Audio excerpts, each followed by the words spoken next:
What is up, everyone? Welcome back to my channel. In today's video, I'm going to share with you the 8 mistakes that I see so many content creators making. Now, regardless if you are a beginner content creator or an older content creator, I guarantee that this video is going to be relevant for you, just to make sure that you either got your bases covered, or if you don't have them covered, you can course correct for the future. Now, without me rambling on, let's just get right into the video. Now, the first deadly mistake that I see is that many content creators, especially when they're starting out, they don't have a niche, they don't know who their target audience is, and they also don't know what their target audience wants. Now, this is really important because at the end of the day, people need to have a reason to subscribe to your channel or to follow you on Instagram or whatever social media platform you are on. And if you are not clear in what you're delivering to your audience, what is their incentive of following you back? Now, I've used this analogy before on my channel, but I just really love it so much. Now, the analogy is that with your channel or with your social media handles, regardless of what platform it is, you don't want to be a buffet.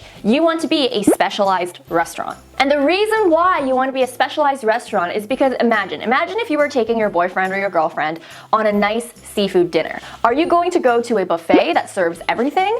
Or are you going to actually go to a specialized restaurant? I guarantee 99.9% of you will probably choose the specialized restaurant that serves great, fresh seafood. The same thing applies to social media. Many of you are following beauty accounts because of beauty. You're following fashion accounts because of fashion. You're following my account because of business and social media.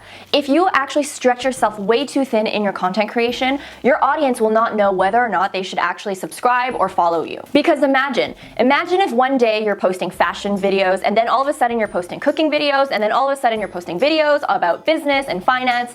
Your audience doesn't know who you actually are and what you actually deliver and whether or not they should hit the subscribe button or the follow button on whatever social media platform that you are on. Now, I already know that many of you are probably saying something like, well, my favorite YouTuber or my favorite Instagram influencer posts anything she wants. One day she posts food stuff, the next day she posts fashion and then makeup and then vlogging and all these things. Why can't I do that? Well, the reason why your favorite YouTuber or your favorite influencer can actually do that is because they've already grown a huge subscriber rate or a huge following that already loves her no matter what she posts. When you are a beginner content creator, you can't really do that unless you have the tribe and you have the following that just supports you no matter what type of content you produce. But we're not there yet, are we? That's why when you're starting out, you want to be as focused as possible because you know what they say, when you try to speak to everyone, you end up speaking to no one. The second deadly mistake that I see so many content creators doing, especially beginner content creators, is literally having meltdowns over lost followers or subscribers. And I get it. I get that it stings. I get that it hurts whenever those numbers drop. But at the end of the day, I really want you to have it in your mind that it's always going to be about quality over quantity. Instead of crying over the people that left, make sure that you're actually delivering the most value to the people that stayed. Treat them like gold. Because at the end of the day, it's such a bad mindset to constantly chase these numbers of people who decided to leave anyways, or maybe they're even using bots and doing unfollow follow, instead of focusing on what you already have and building that community, building those people and continuously trying to provide great value to the people that have decided to be there for you. Again, using my channel as an example, I never really was in a position to cry over lost followers or cry over lost subscribers. The growth came because I focused in and I zoomed in on the people who decided to stay. I then created communities such as the Fearless Boss Network, where I continued to cultivate the people who decided to subscribe to my channel, who decided to follow my work, and as a result, word of mouth started happening, and people started to see that other people were getting immense value from my work, and therefore they decided to subscribe to my channel. They decided to follow me on Instagram. They decided to join my Facebook group. It becomes a ripple effect. So that's why I get really upset when I see content creators cry over lost numbers when in fact their focus should really be on serving their community. The third deadly mistake that I see content creators making is that they aren't thinking long term. What I mean by this is that I see a lot of content creators just solely focusing on the vanity metrics, posting butt selfies, or just posting things in order to grow their social media accounts. However, they don't ask themselves, where am I actually going with this? Where am I taking this social media account? Am I going to create a personal brand? Am I going to monetize anything? Am I going to launch any products in the future? These are questions that content creators should be asking themselves. Otherwise, you're just going to be a content creator on social media. And that's totally fine if content creation is your hobby, but I think that many of the people that watch my videos are interested in turning it into a business. And that's where I see a little bit of a disconnect from people when they are posting content. At the end of the day, you really want to think long term. Where am I going with this? What am I going to be doing with this audience in the future? What am I going to be doing with my personal brand in the future? These are definitely things that you need to think about, especially if you want to make money as a content creator. And on the topic of not thinking long term, this brings me to my fourth deadly mistake, and that is not building an email list. Now, I know maybe a handful of you might be like, what? Email list? That is totally outdated. But if you were actually someone who thought long term, you would understand that an email list is so important for your business and for your brand. Because one day, imagine if YouTube decided to shut down, Facebook decided to shut down, or Instagram decided to shut down. You would lose your entire business overnight. However, if you actually spent time to collect emails, that would really help your efforts, because you could easily email your list and be like, hey guys, this is how you can keep in contact with me now that YouTube, Facebook, or Instagram has shut down. Now, there are definitely many ways that you can collect emails from your audience. I don't really want to spend too much time talking about it in this video, so make sure that you like this video or you comment in the comment section below and let me know if you guys want to learn more about how to build your email list so that you have that safety net in case one day all these social media platforms shut down, or in case you ever want to actually monetize your work and sell products in the future. So definitely, again, like this video and comment below. I'd be more than happy to teach you what I know about building email lists. The fifth deadly mistake that I had to add in this video is poor collab pitches. Now, the reason why I just had to bring this up is because I see so many content creators trying to collab with other content creators, but doing it in a totally wrong way. If you are a smaller content creator and you're reaching out to a content creator that is much larger than you, you have no right to say, hey, hop on my channel and help me out. That makes no sense. Same with brand deals.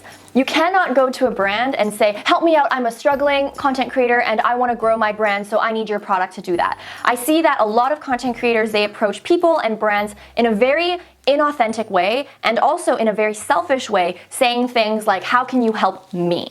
But instead, if you actually want to successfully collaborate with other people and collaborate with brands, you need to put your thinking hat on and ask yourself, what can you do for them? So let me use an example here. Let's say you are a foodie blogger and you want to collaborate with another foodie blogger that has 10 times more audience than you. Instead of spamming that person's Instagram account and asking them, begging them to collaborate with you, what you want to say is, hey, listen, I know that we share a very similar audience. I know that the people who watch your videos or consume your content are all vegans. They are women between the ages of 18 and 25, and that's pretty much the same audience that I have. Now, I looked at your website and I saw that you're going to be launching a recipe book soon for your audience. I would love to help you out in your promotional efforts for your recipe book launch. So would you be interested in actually collaborating with me? I'll feature you on my channel and actually give you the opportunity to talk more about your recipe book that you're coming up with. More likely than not, that type of pitch will probably lead to a yes versus the type of pitch that's like, collaborate with me because why not? There's a huge difference here. So every time you're looking at a brand or a person to collaborate or partner with, make sure that you're always thinking about what's in it for them. The sixth deadly mistake that I see content creators making, especially YouTubers, is sharing their videos in irrelevant promotional groups. Now, obviously, with every content creator, myself included, when you're starting out, you just want to plug your links everywhere. However, what you don't realize is that if you are promoting your YouTube videos in the wrong promotional groups that aren't even within your niche, of people who aren't even interested in your work, that's going to absolutely kill your watch time. Now, imagine if you are a beauty vlogger and you post your YouTube video about the latest eyeshadow look in a group that doesn't even have your target audience.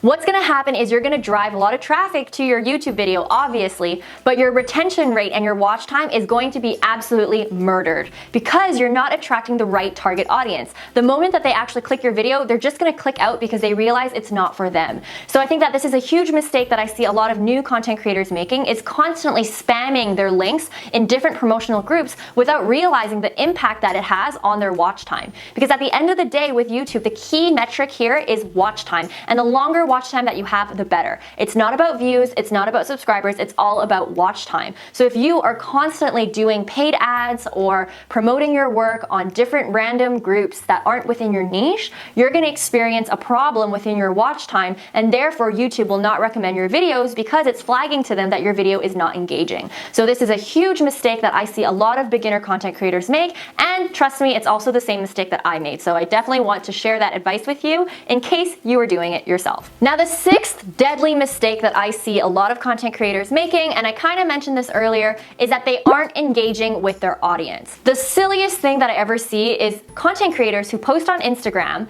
expect to have a bunch of likes and a bunch of comments, but when you actually look at the comment section, they aren't even engaging back to their audience at all. This is a huge no-no if you want to become a successful content creator and if you actually want to successfully form a community and a tribe. Because keep in mind, if you want to make a living as a content creator or you want to actually do content creation full-time, you won't be able to do that without the people that are currently supporting you. So make sure that you show some appreciation, some gratitude, some love, and actually engage back with the people who want to see your work and who are supporting you. Now, as you grow in your social media career, obviously it becomes harder and harder to message back every single person, answer every single question, and also answer every single email. I completely get that.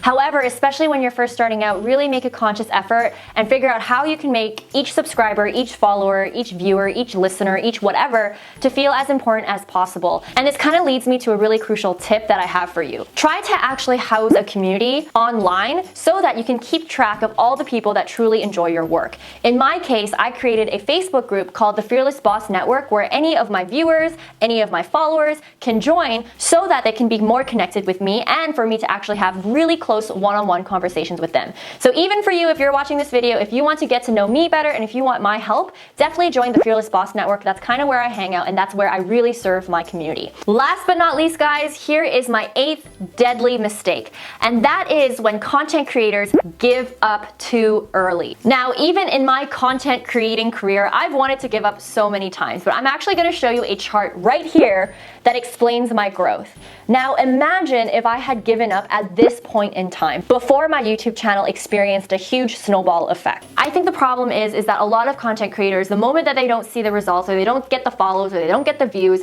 they immediately resort to giving up instead of actually looking at their content and being like, okay, how can I improve this? Where did I go wrong? What can I do to make this better?